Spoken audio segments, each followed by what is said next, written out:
All right, so in this video, we're going to be talking about circular motion, or basically uniform circular motion. So uniform circular motion will basically deal with stuff that you're talking about when you're moving directly in a circle. So let's say you're moving uniformly in a circle. Now, obviously, this is not a good circle. Acha. So freehand circle, just bear with it. So let's say you are a particle here and you're moving in a circle that has a constant radius. ठीक है sir. So you're moving in a circle in a constant radius and you're moving from, let's say, this point to this point, and you displace a certain angle called theta. So when you actually move from this point to this point, you're actually displacing yourself at an angle, right? So let's say you are displacing an angle of, let's say, 0.6 radians. Now, this radian over here, what is this radian? Let's go and talk about this. So, by definition, this radian is an angle subtended from the center. So, this is an angle subtended from the center. When the arc length is equal to the radius.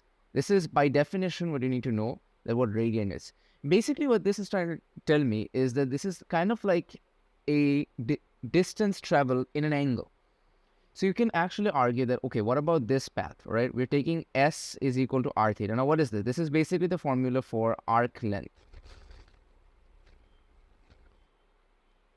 right? S is equal to R theta is used for the amount of distance traveled. Okay, let's say you travel this much distance, right? So with S is equal to R theta, you can go ahead and calculate this much. So why are we actually defining radians instead of defining it as an arc length? The reason is we want to go ahead and talk about a quantity like an angular speed of the object, right? Because we have actually kept knowing since like grade school is that an object always is in force towards the center of the circle, which is known as the centripetal force, which you're going to take a look at in a later portion. But for now, to understand that there is something, a property of the object, which is kind of circular, right, or kind of angular. So that angle is defined by something called the radians. And when it fully comes back to this certain point, that radian is 2 pi, right? It covers 360 degrees, or basically 2 pi radians. So think of it like a time period. It's a better way to understand. Say that an object is starting from its starting point, and it's kind of like revoluting around the circle constantly. That's why it's called uniform circular motion. And it has this constant angle that is always subtending, which is equal to 2 pi. Okay. So this is what defines the radian. And this is, and this theta is basically the angular displacement. So angular displacement, this theta. And when you actually go and try to calculate the rate of change of this angular displacement, all right, you want to calculate the rate of change of this angular displacement. Then we come up with a quantity that we define as omega. We define it as a symbol omega, and it's basically nothing in terms d theta by dt. Okay, this is known as angular speed. This particular concept is known as angular speed when you try to go ahead and define it with omega. So you've got your angular displacement and you've got your angular speed. Okay, but when the object is traveling, you can go ahead and imagine it like this. Like, let's say I'm going to take a different color now. Let's say the object is here and it has a certain speed v. It wants to go away from the circle, but it doesn't because of a force that we're going to talk about later. Then let's say a point that is coming over here and it's coming to v. Now you may think about that, okay, this v and this v is the same, right? The magnitude of this v is same, but the direction of this v isn't same. So that means we can say that this v is actually changing, right? Because this is a vector quantity, it's a velocity that we're talking about, a linear velocity. So we define this as the linear velocity of the object. the linear velocity of the object. So it's trying to go and move in certain directions, and it's going to be having this particular way of moving, and it's going to have different point in different points. So in different points, it's going to have different linear velocities. So through this, we can actually go ahead and identify that, okay, this is different linear velocities at certain points, right? So this linear velocity is changing. And this linear velocity, how is it changing, right? It's moving a certain distance or displacement on the circle, right? On the circle. So this linear velocity is basically the change of s, or the arc length. Now let's come back to this linear velocity for a second. Let's go and talk about this omega over here. Okay, so we have determined the angular speed over here, and we have determined that there's a linear velocity of this object. Even though there's an angular speed, there's a... Now, one thing that you want to denote is this angular speed, or this rate of change of theta, is always constant. All right, so what we want to determine is that this factor is always constant. So why do you think is this constant? Well, imagine one thing. This object is traveling at a constant velocity, at a constant linear velocity, right? The normal type of velocity we're used to, nothing circular, nothing, the normal. So if this is traveling at a constant velocity per second, take a sec, per second, in every second, how much theta is it covering? Let's say in every second it's covering 2 radians. In 1 second, it's covering 2 radians. So it's basically 2 radians per second. It's covering an angle of 2 radians per second. This angle is omega. The unit of rate of change of the angle is radians per second. Okay, I hope now it's a little bit clear to understand that this object is going to be traveling at a constant velocity, because if the velocity of the object changes, it's just going to fly away from this circle. It has attained a particular velocity, right? It has attained a particular velocity. Let's say this red circle, it has attained a particular velocity and wants to keep traveling in the same one to stay inside the circle. If it increases too much, it's just going to fly away. So it's like a perfect velocity is achieved, and this velocity remains constant. The magnitude of the velocity remains constant. The direction of the velocity changes. But since the magnitude of the velocity is constant, it's rotating at the same speed, so it's going to cover the same angle per second. So the angular speed always remains the same. So we have determined, let's say, our first type of equation, which is omega is equal to del theta by del t. This is important to know. And this omega always covers 2 pi over t. If you want to figure out the time it requires to complete one revolution, because every revolution, this thing is covering an angle of 360 in a circle, or 2 pi. So this is the method you can use omega to find the time taken to revolute. And maybe you can use this time to calculate the velocity. Now, coming to an important point, let's go and talk about this velocity for a second. So this velocity will be the rate of change of the arc length, because if this is the uniform circle we're talking about, and then this velocity is here initially, and then it has gone to this position, it has covered a displacement of this much along the circular path. It has covered a distance of this much, so it's basically the rate of change of ds. Now, the derivation of the formula is not required for the syllabus, but we're still going to be going ahead and taking a look at it just to understand it, and then I'm going to tell you what the formula is. So ds by dt can be replaced with r theta, right? Because we know that s is equal to r theta, then in the arc length.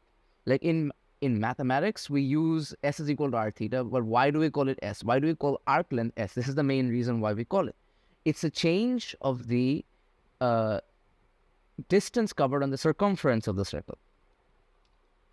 Okay, so when we try to go ahead and do dt, this is known as, it's just basically chain rule, okay?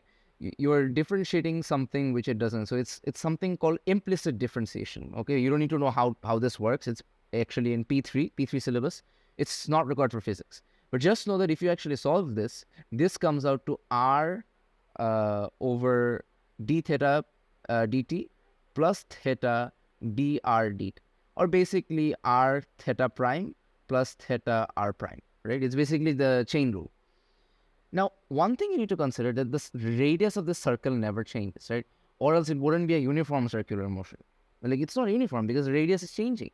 So the radius always remains constant in the circle. So does the magnitude of this velocity. So we can go ahead and determine that this is basically 0. So V basically comes out to R d theta by dt. Or basically this can be written as d dt of theta. Now if we go back up, what did we determine d dt of theta as? Omega. So that's going to replace it to R omega and V. So we have found our next formula for this entire chapter, which is going to be V is equal to R omega, right? V is equal to R omega. Let's bring it here. Oops, sorry. V is equal to R omega. So this is the next formula that we're going to be studying in this entire chapter. We're going to take a look at a few questions on how to solve stuff. But before that, this is the next formula. V is equal to R omega.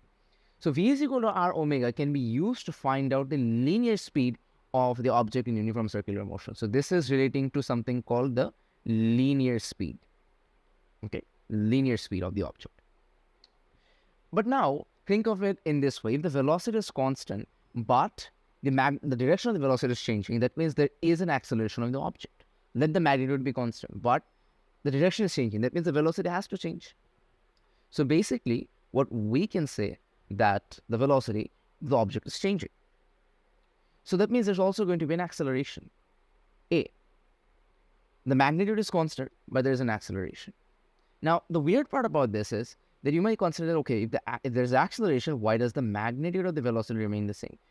Note that this acceleration is not caused due to the magnitude of the velocity. It's caused due to the direction of the velocity. So this acceleration is not in the direction of the velocity, meaning that the velocity will remain constant. But basically, the magnitude of the velocity will remain constant. This acceleration causes a force that causes this object to sustain uniform circular motion.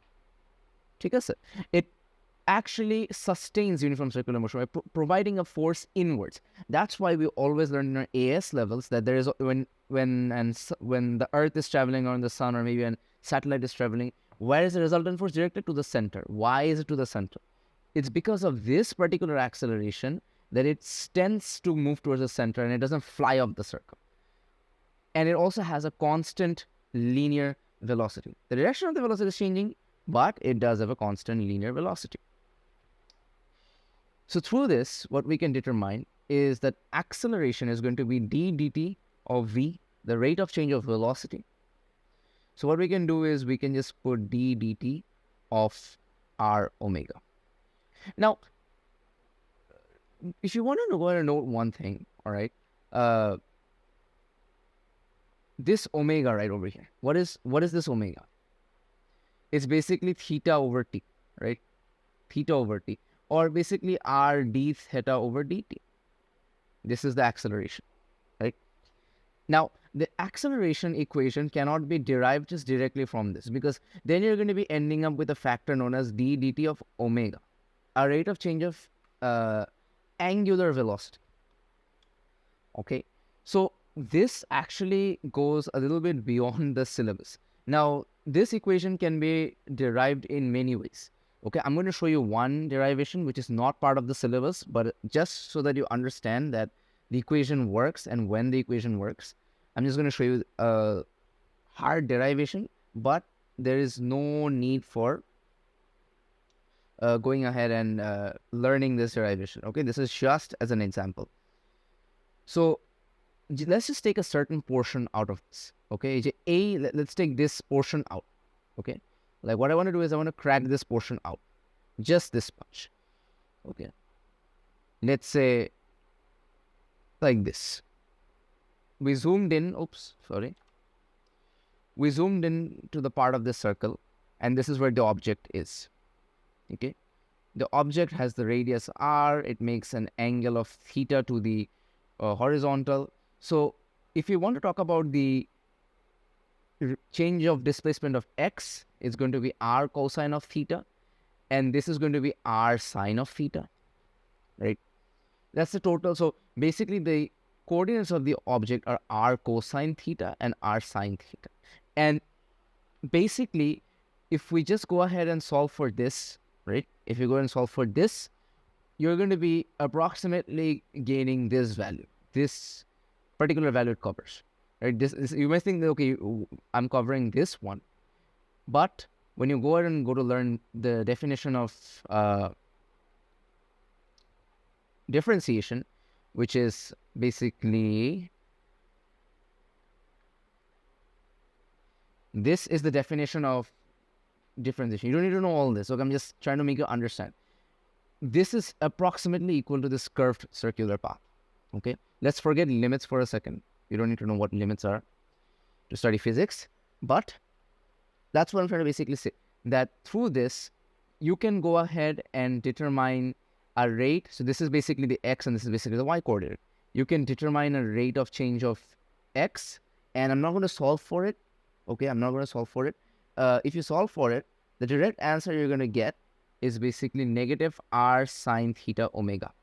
And if you solve for dy and dx and dy, if you want to see the full derivation, I'm actually going to show it to you in a couple of minutes. And then you're going to get r cosine of theta omega. Okay, so these are what? These are basically velocity equations, because these are rate of change of s. Basically, these, if you combine these two, you're going to be getting rate of change of x. Or basically, these are type of displacements. And displacement rate of change is basically the velocity. Now, let's go and further differentiate these velocities. Let's say this is Vx and you're going to get dVy. Okay, if you differentiate it, the answers that you're going to be getting, okay, the answers that you're going to be getting are negative r cosine theta omega square, and you're going to be getting for y is negative r sine omega square. And these are basically what? Acceleration in the x direction, acceleration in the y direction. So mathematically, you are seeing that you're having acceleration in both directions, in x and y. But why do we consider it's towards the center?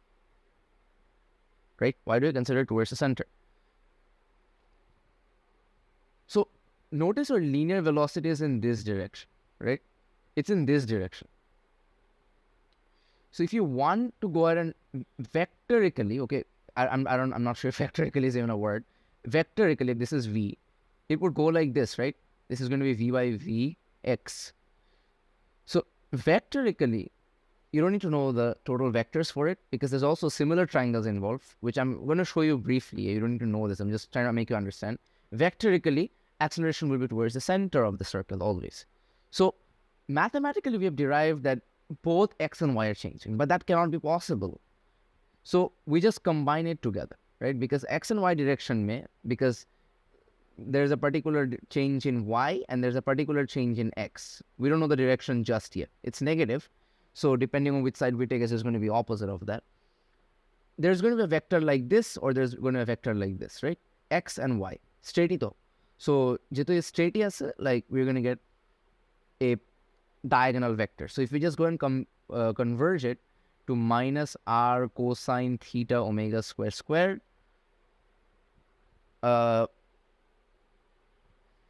plus minus r sine theta omega square squared. Okay, you go ahead and you solve these two. And I'm not going to go ahead and kind of solve this now, because again, I'm just going way beyond the syllabus just to make you understand. Acceleration has a particular formula, or specifically acceleration is towards the center. So this acceleration is known as centripetal acceleration. And always remember this, okay? You got to remember this always, that in uniform circular motion, okay, in uniform circular motion, centripetal acceleration is always to the center, and the only acceleration in uniform circular motion is basically centripetal acceleration. There's no other acceleration. Is defined with the formula, okay? If you actually go ahead and solve this out, you're going to be coming up with a simple formula, which is v squared r, okay? It's mathematically done. It's mathematically possible, but again, we don't do it, okay? We just don't do it mathematically. I'm going to show it to you, that how we came across this, or how this is done mathematically. or even vectorically. But again, you don't need to go ahead and know this derivation. Okay. So this is the next formula that we know. Centripetal acceleration is v squared by r. And this is the only acceleration. This is the only acceleration in uniform circular motion. It's directed towards the center. Okay, only acceleration, and this is directed towards the center. So this is the next part there. So we define velocity. Velocity is r omega, and acceleration is v squared by r. That means if this is acceleration equation, if this is the acceleration equation, then you can also define it as r omega squared over r. Right? Because velocity is r omega. We saw it, that velocity is r omega. Velocity's equation is easier to derive with just a simple differentiation. But acceleration, I'd like to put, it's a little bit hard, so we didn't take a look at it. So it's r square omega square over r, so r cancel out. So centripetal acceleration can also be defined as r omega squared. And with this particular equation, you can also, if you know the acceleration of the system, you know the radius of the circle, you can find angular speed. If you find angular speed, you can also find the linear velocity of the object, right? Or you can just directly use this form, depending on what the question asks you. Lastly is the equation that we want to take a look. That's very, very important, like one of the most important, is centripetal force, the force that directs it to the center. So by now you should understand that centripetal force is what that keeps it, allows it to sustain the uniform circular motion. So finally, what is force? Force is going to be the rate of change. So this can be easily derived using differentiation. Rate of change of acceleration. So rate of change of acceleration is basically going to be the v square over r. Now, I can also go ahead and do this lengthy differentiation, and it's going to be a little bit lengthy, just as lengthy as this procedure. Okay, so centripetal force can also be determined as F equal to MAC, right? Because acceleration in direction is towards the center, AC. That means the centripetal force is also going towards the center. All right. Force, the direction of the force determines the acceleration of the object. So basically, FC is going to be m times v square r. So FC is mv square r. So this is basically the next formula. FC is equal to mv square over r. Okay. So this is the entirety of what we want to know. We want to know an equation. So let's just go ahead and summarize what we have done. So we have a few formulas. First is omega is equal to rate of change of theta, which is in radians. The equation, the unit is radians per second. Then you've got linear velocity, which is basically r omega. It's in meter per second. Third, we've got centripetal acceleration, which is v square over r in meter per second. Again, none of the derivations are part of the syllabus. So derivation is just to make you understand. And finally, centripetal force, which is directed towards the center. Now, this acceleration and this force both are directed towards the center, is mv squared over r. For now, you only need to know this much. And again, centripetal force is always, okay, it's always, okay, always the net force in the system that is towards the center. Towards the center. And why this is important is we're going to take a look at now. The next part of the syllabus that you need to know is a circular motion that goes vertically. Okay. Before I go ahead and show you that, let me go ahead and just quickly show you what the derivations look like. Okay. Okay. So first of all, S is equal to r theta is what we know. Okay.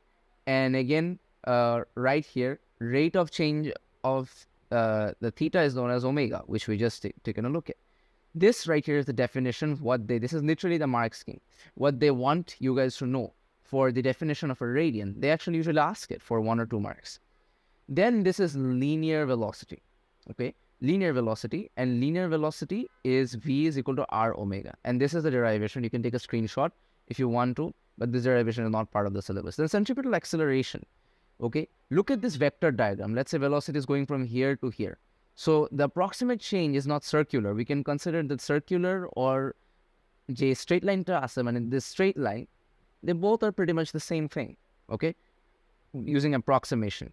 So both the rate of change of displacement and velocity triangles can be drawn, which have the same theta, right? And obviously V1 and V2 are the same because, linear speed will remain the same. The change in velocity, however, is not basically the same. And you've got ds, and here's the vector diagram. Okay, this is the derivation vectorically. There's also a way, the one that I showed you with differentiation, that's actually down here. Like, don't look at all these notes right now. AJ, over here, these are all the derivations. I didn't derive the acceleration part over here, but if you actually do the same thing, you can get a force. This is how you actually derive it. The net acceleration is equal to the net force. You do this and you finally get F is equal to mr omega squared, right? And you might be questioning that what is fr omega squared? Easy. So we know mv squared. So mv squared is basically r omega whole square r. So it's basically mr omega squared, right?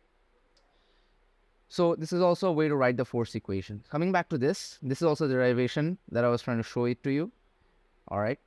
And the vector one is a little bit easier to understand. So when you make a similar triangle, ds, meaning the change in the displacement divided by r, say ds, or basically this triangle s and r, is basically equal to dv by v. v1 and v2 is same, so let's just consider it v. So dv by v. And through over here, you just go ahead and differentiate both sides with respect to time, and then you come across the equation a is equal to v square r omega. This is a more of a understandable way to approach this, but the more accurate way is mathematically using differentiation. But anyways, you don't need to know the derivations, it's just for the understanding that how vectorically the thing is changing. See, the vector, both the vectors directing towards the center. See, this vector is directing toward the centers if you draw them vectorically. That means the centripetal acceleration is by vector towards the center. That means the force is also going to be towards the center. Okay? So let's look at the final thing in this chapter. Very small chapter, actually. Okay? Let's assume that you have got this Ferris wheel that's connected to the center point and it's at the bottom. Okay? There's a tension in the rope and the Ferris wheel has the weight mg. Okay?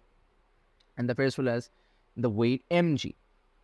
Now, in this case, what is the net force that's acting on it? T minus mg. And again, what did we study? If this is the F net, the net force, it has to be the centripetal acceleration. And look at this, it's directing towards the center of the circle itself. So basically, F net is mv square over r. So if you substitute it, T is equal to mg. Sorry, T minus mg, not equal to mg. T minus mg is equal to mv square over r. Right? And if you make tension the subject, it's mg plus mv square r, right? That means at the bottom, your tension is maximum. And it's obvious, right? Like the entire weight is acting over there. But it's not going to be obvious in a second. Why? If this Ferris wheel, bear with the circle, goes to the top of the circle, okay, and towards the center, both tension and mg is acting in this direction, right? Tension is this way. It's the rod or the spring or the rope is being compressed. So now the F net is basically T plus mg because they're acting in the same direction. So now mv square is r is equal to T plus mg, right? T plus mg. So from here, if you make T the subject, here T is going to be minimum, right? T is going to be minimum. And this part right here is basically T is equal to ma minus mg. And the value of T is going to be positive because it's in the same direction of the weight. Okay, it has to be positive. So now you tell me, this A over here, eta, this A over here, will it be greater than G? Tell me, which statement is true? Is A greater than G or is A less than G? This is a very common question they love to ask in past papers. The answer is going to be A has to be greater than G, because what if A becomes less than G? Then tension becomes negative, right? So if I'm considering this direction positive, and then tension turns out to, because whatever direction I consider tension to be positive, right?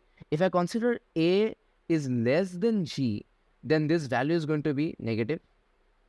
That means what's going to happen?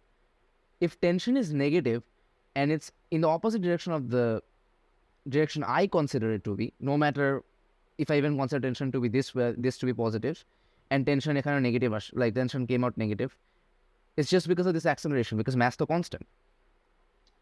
So basically, sorry for that, acceleration has to be greater than G in this point. Otherwise, this is going to become slack, and it cannot sustain uniform circular motion. Okay, uniform circular motion. So basically, in the top position of a vertical circle, it's always the case that your value of A, the centripetal acceleration, A is basically what? Centripetal acceleration. Centripetal acceleration is always greater than G, the weight of the object. Okay, you always need to keep that in mind. So when you keep that in mind as a total, we can understand that A, or centripetal acceleration, is always going to be greater than G, the gravitational acceleration. Acha, the last thing that we want to go ahead and try to understand over here is what is the minimum velocity that an object needs to have in order to sustain the uniform circular motion. What is the minimum velocity? Acha, so when do you think you're going to get minimum velocity out of these two equations? One of them is t minus mg and one of them is t plus mg. Obviously, you're going to get the minimum value from the one that has a minus. It's the easiest way to understand. So mv square over t, okay, mv square over t equals to t minus mg, right? Now, one more thing to keep in mind is if you consider this plus or minus, regardless of it, okay, you consider it plus or minus, minimum velocity means that this t cannot be 0. Because if this t is 0, it's not going to be in uniform circular motion, right? It's not going to be it cannot. Like either it's not going to move in a circle at all, or it's never going to reach its top point. It's just going to fall back.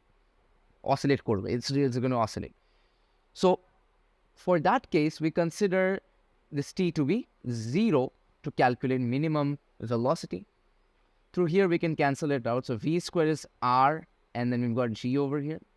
So the minimum velocity is basically root over rg.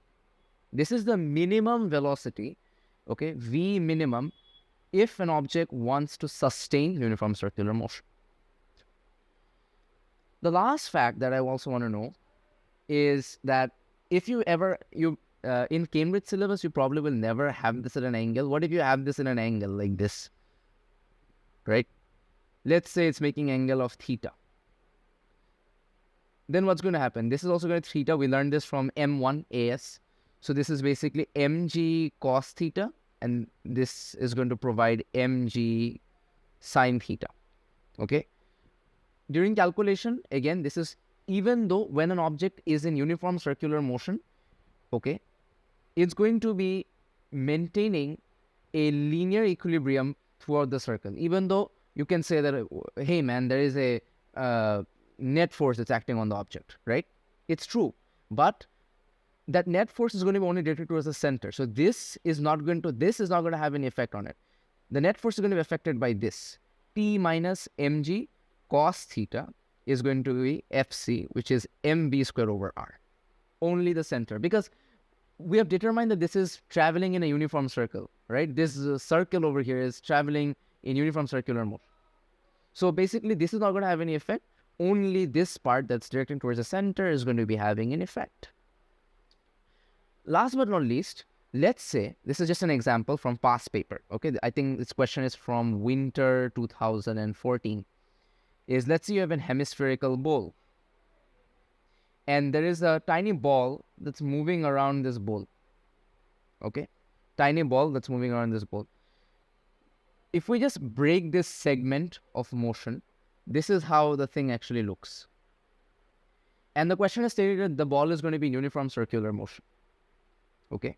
Show that, okay? The question is stating you to show that the ball is going to be sustained.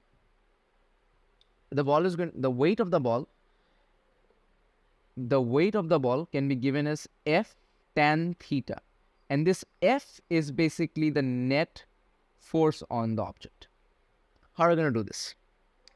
Well, the ball has a weight of mg. Okay, F is the net force. Remember, the question has stated you this. I'm actually going to show you the question after we solve it. And if it's in uniform circular motion, the only net force is going to be towards the center. The centripetal, what? The centripetal force. Okay, the centripetal force. And let's say to the horizontal, it has an angle of theta.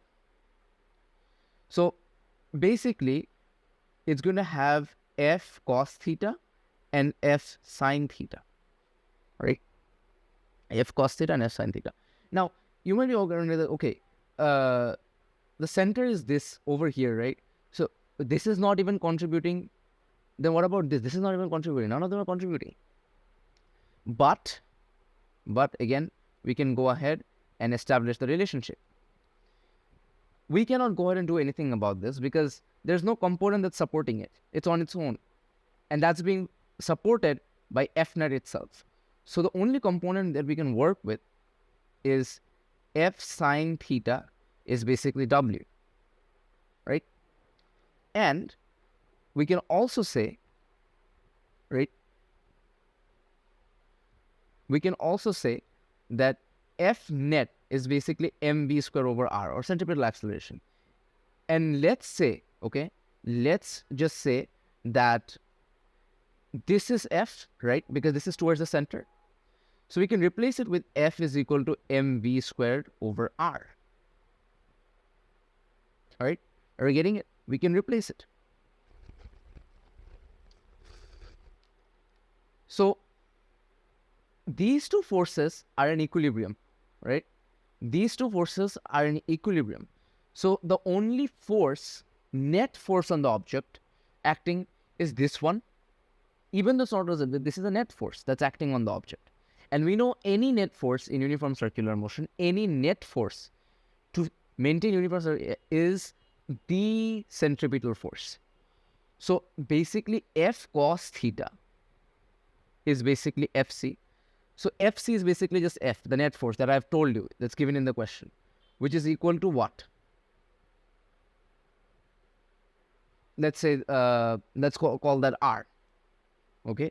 The resultant force, let's just call it R, because F, then it is confusing. So F is the net force of the thing, and this is a force R that's acting on the object. So we can ultimately go ahead and come across the solution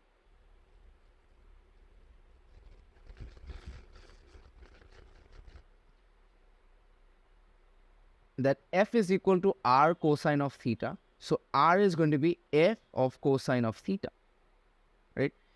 And then we can go ahead and simply plug this in. So again, this is not F, this is now R, because F it'll become confusing. So R is going to be F cos theta sine theta is equal to W. So W is going to be just F tan theta, which we have showed. Now let's go and take a look at the actual question so that we can understand. All right, so here's the actual question. The large ball from a hollow sphere, okay, I could have shown it to this in the beginning, but I just want to explain. So the small sphere is placed inside, and this sphere over here, this is, let me use the laser. This sphere over here is moving in this uniform circle. And see, this is R, basically, the radius. So now it says that this is a particle, the four-air ball, and its weight, and the normal reaction force R from the surface of the bowl, right? From the surface of the bowl. So this direction, let's say this was the continued hemisphere. and the center of the hemisphere. So this is basically the resultant centripetal force, right? Which we have discussed. The normal reaction force and its angle to the horizontal. And if you consider in this manner, let's go back. Here's the ball. If you draw a central line from the horizontal distance, it directly comes towards the center. So basically, if we now go back over here, so this is the centripetal force. So now W is equal to F tan theta. They have asked us to show this. So let's go and do it. So we can equate R sine theta and W together. So basically, W is equal to R sine theta. And the centripetal force is basically going to be towards the center, which is over here somewhere. Let's say that's the hemisphere from the center of the ball. So R cos theta is ultimately going to be my centripetal force on the object, right? Centripetal force on the object. And then we just substitute it to come to F tan theta. And F, this is the centripetal force. And we can again use our concepts that we have used before.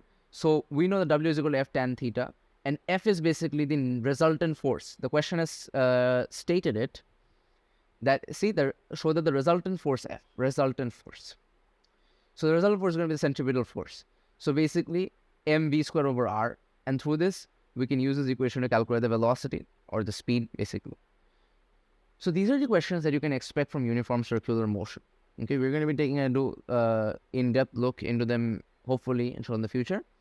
But in that case, that's pretty much it from circular motion. Where are the equations? These are the basic equations you need to keep in mind. And through these equations, you can go ahead and calculate different aspects of an object in uniform circular motion. Thanks for watching.